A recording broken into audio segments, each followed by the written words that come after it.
I'm gonna show off its kind of suction power on some hardwood floors. This is protein powder and some crushed chips. I'm gonna do the simulated carpet with the mat right here. This is also protein powder and chips. So we're gonna see how well this does when it comes to suction.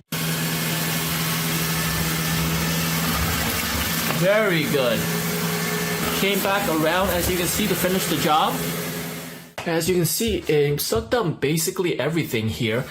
Because of my hardwood floors, it has a little bit of a crack, so there's a little bit of protein powder in there, but it's compared to a lot of the other vacuums, they were fully caked up. So the suction power is really a lot more powerful than the other vacuums I've tested.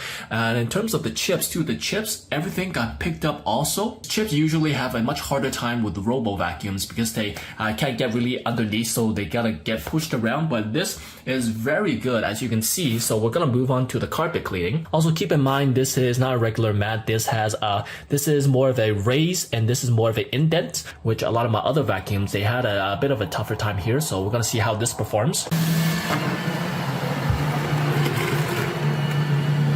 So it did a decent job with the carpet. I think the carpet is struggled a little bit because, as any vacuum cleaner, robo vacuums on the carpet is not the best, especially with the grooves right here. So it didn't get most of the protein power, but there's a little bit left right in here. And it also got most of the chips. There's a little bit on the side that I didn't get to because it was kind of out of its range. But for the carpet cleaning, I say it was pretty good.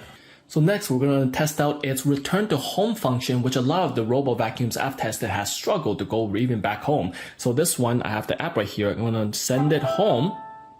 Returning home now. And what it does is very particular because it has a camera in front and it has the light. It kind of dims it at the 3 levels before kind of going, but this time because it has identified the home right here already, it's going straight to it. As you can see right now, the light is going on bright to low light to kind of really give it a better picture of where it is and where the home would be. Right now, going slowly back. And because the charger is at the front of the vacuum, it's going to go straight in instead of backing up like the other vacuums that I have. It goes in like that. And there you go.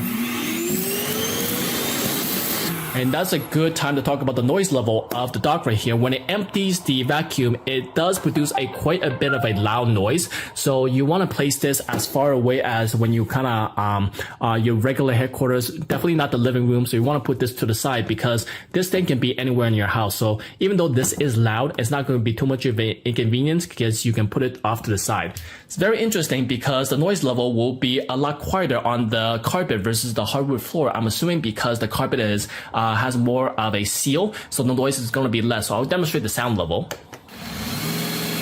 That's how it sounds on hardwood floor.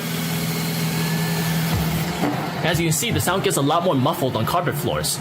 But the suction level doesn't change, so that is quite a big advantage because I do have a lot of carpeted floors, so that is very good. So when I have it on my upstairs with all the carpeted floors, it won't produce too much noise.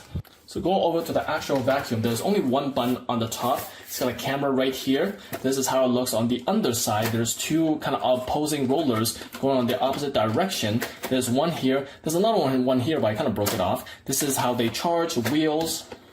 You gotta push them down for it to continue. How you open the kind of box down here is push this button, comes on out. That is how they get the kind of dust in there. Filter right here that you can take out. This is where they suck the dirt out onto the self-cleaning dock. If you want to open this up, you kind of click on this button right here, pops on open.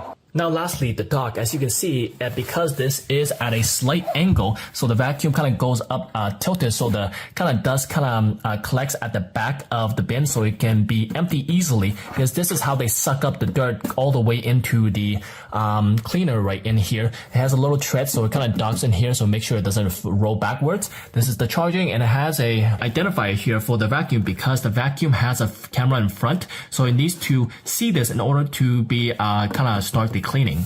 This is leather, so it feels very nice. The overall construction of this feels very sturdy, like it's going to last for a long time. You pull it open right here. This is the kind of bag that you're left with. You pull this out. As you can see, that is all the dust and dirt that I've emptied from my previous suction. And as you can see, that is the hole where it comes into. And this is just a compartment for your extra bags, which when you first buy this, it does come with an extra bag. So that is pretty nice. And that's about it. At the back, there is kind of room for you loop around the cable. So there's some cable management, but that is about it. At the bottom, there is a lot of kind of felt, so you're not going to be pushing this thing around anytime soon because this is pretty heavy to push around, so the vacuum is never going to be able to move the base, which is good. So yeah, overall, I'm pretty impressed by this, impressed by the quality and durability and especially the suction power.